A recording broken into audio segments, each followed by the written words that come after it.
Alors, comme vous le savez, je souffre de fibromyalgie. Avec le temps, j'ai compris une chose. Il faut apprendre à connaître son corps. Parmi les recommandations qui reviennent régulièrement, il y a notamment la nécessité de réduire au maximum le stress et les situations anxiogènes, les tensions du quotidien et de rechercher un environnement propice au bien-être. Et finalement, cette réflexion m'a amené à me poser une question simple. À quoi ai-je envie que ressemble la deuxième partie de ma vie? J'ai aujourd'hui 58 ans. Et plutôt que de subir le temps qui passe, j'ai décidé de préparer cette nouvelle étape. Je ne veux pas parler de fin de vie ou simplement de retraite. Je préfère parler de renaissance. Une nouvelle vie que j'espère plus calme, plus proche de la nature, avec davantage de soleil, d'air, d'espace, dans un environnement qui me correspondrait davantage. Et c'est cette réflexion qu'est né ce projet. J'ai donc décidé de créer une chaîne YouTube pour vous faire partager avec moi la genèse de ce projet. Un projet qui, je l'espère, verra le jour. Mais soyons réalistes, on n'est jamais certain de ce que nous réserve demain. C'est pourquoi je me donne environ 2 à 3 ans pour travailler sur ce projet, réfléchir, chercher, visiter, surtout découvrir. Aujourd'hui, mon regard se porte principalement vers l'Occitanie, le pays Qatar, ses villages magnifiques, ses territoires chargés d'histoire et des chemins de pèlerinage qui traversent toute cette région.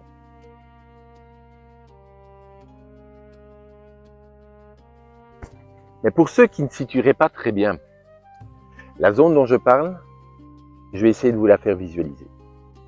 Ma zone de recherche privilégiée, qui partirait grosso modo de l'intérieur des terres à hauteur de Béziers de Carcassonne jusqu'à la région de Pau, en direction de l'Atlantique, des Pyrénées. C'est éventuellement un axe qui pourrait remonter jusqu'à Castelnaudary, direction Toulouse, mais sans m'approcher de Toulouse. Et si je devais aujourd'hui faire le point sur ce qui me fait le plus rêver, ce serait vraiment le secteur de Carcassonne, dans un rayon d'environ 40 à 50 km. Le Minervois notamment, pour ceux qui connaissent. C'est pour ce moment-là que je trouve aujourd'hui mes plus gros coups de cœur. Mais attention, préféré ne veut pas dire définitif. Je n'écarte absolument pas d'autres régions. J'ai d'ailleurs plusieurs critères qui vont vous guider mes recherches. Je ne veux pas non plus aller dans une région où je vais avoir un cagnard permanent pendant une grande partie de l'année. Je veux du soleil, certes, mais surtout un climat agréable, évidemment. Et pas au prix des conditions qui deviendraient difficiles à supporter. Je veux également éviter autant que possible les secteurs présentant un risque trop important d'incendie de forêt. Et autre critère important, je vais surtout pas m'installer au fond d'une vallée avec évidemment des risques d'inondation qui seraient trop fréquents. Tout ça m'amène à resserrer un peu la zone. Donc finalement, la recherche elle va être assez précise. Je recherche le bon équilibre entre le climat, l'altitude, l'environnement, la nature, les risques naturels, les services, le prix de l'immobilier et bien évidemment une qualité de vie. En fait, il y a une autre région que j'avais envisagée au départ, c'est le Limousin, notamment la Creuse. L'immobilier est vraiment pour rien. J'aime énormément cette région. Mais en réfléchissant à cette deuxième vie, j'ai un peu peur que certains hivers ne soient trop froids, trop rigoureux. Et c'est pas ce que je recherche en fait. Et puis il y a aussi la question de certains villages qui deviennent peu à peu essentiellement des villages de résidence secondaire, avec très peu de vie permanente. Mais là encore, je ferme aucune porte. J'irai explorer ces régions. Et si j'y trouve un village, une maison ou simplement un endroit qui me fait changer d'avis, je vous la montrerai. Parce que le principe de cette chaîne sera justement de ne rien fixer à l'avance. Ma ligne de départ, c'est le GR78. Et les voies vers Saint-Jacques-de-Compostelle. Ce sont mes points de référence. Mais mon objectif n'est pas simplement de suivre le chemin. Mon objectif, c'est de trouver un territoire où je pourrais construire une deuxième vie. Pour ça que ces 2 ou 3 prochaines années, je vais vous faire partager mes recherches immobilières, des maisons à vendre, les prix, les opportunités, mais aussi les locations, parce que une location peut parfaitement faire partie de la réflexion. Je vais aussi vous montrer la réalité de la vie sur place. Qu'est-ce qu'on trouve dans un village? Quel commerce? Quel service? Quel médecin? Quel accès aux grandes villes? Quel point pour la culture? Quel est le coût de la vie? Comment vit-on réellement dans un village, dans ces régions? Parce que avoir une belle maison à petit prix, c'est une chose. Mais savoir qu'on peut trouver réellement pour y vivre, c'en est une autre. Et puisque j'ai la chance de pouvoir repartir dans cette région, puisque j'ai déjà eu l'occasion à maintes fois de la sillonner, je vous emmènerai avec moi sur place et je vous montrerai les villages, les premières recherches, les maisons, les paysages, l'histoire, très important pour moi. Les endroits qui me plaisent, ceux qui finalement ne correspondraient pas à ce que je recherche. Je veux évidemment que cette chaîne soit transparente. J'ai encore absolument pas où cette aventure va me conduire. Je ne sais même pas si au bout de ces 2 ou 3 années, je prendrai effectivement la décision de vraiment partir. Mais je sais une chose, je vais chercher.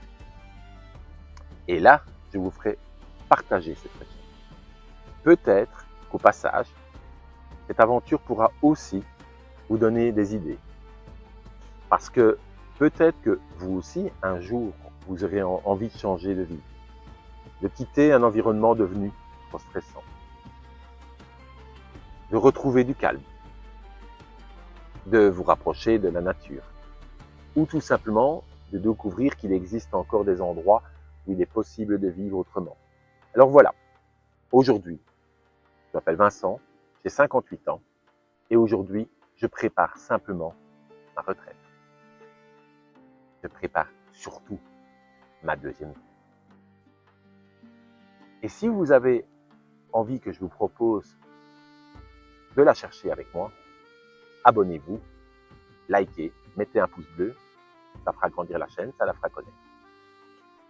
Cette réflexion qui m'est personnelle et qui est orientée vers la France, où j'ai des attaches familiales, elle n'est pas exclusive. La démarche peut tout à fait être transposée à d'autres régions du monde, d'Europe ou même du monde, et qui pourrait correspondre à d'autres envies. Personnellement, j'ai pas envie de me mettre à une langue étrangère et j'ai envie de m'intégrer dans une culture qui est la mienne. Mais je comprends tout à fait, et le process que je vais faire ici peut s'adapter à n'importe où, pour les mêmes méthodes. Je conçois par exemple les villages à 1 euro en Sardaigne, dans les Pouilles, en Sicile. La réflexion sera la même. Beaucoup de villages en Espagne, à l'intérieur du pays, au Portugal, à l'intérieur du pays. Quand je dis l'intérieur, c'est 20 km, 30 km des côtes. C'est exactement le même principe en termes de prix et de qualité de vie. D'autres préféreront la Grèce, et je conçois tout à fait, j'avais regardé aussi. Mais le seuil d'accès à la propriété est un peu plus élevé.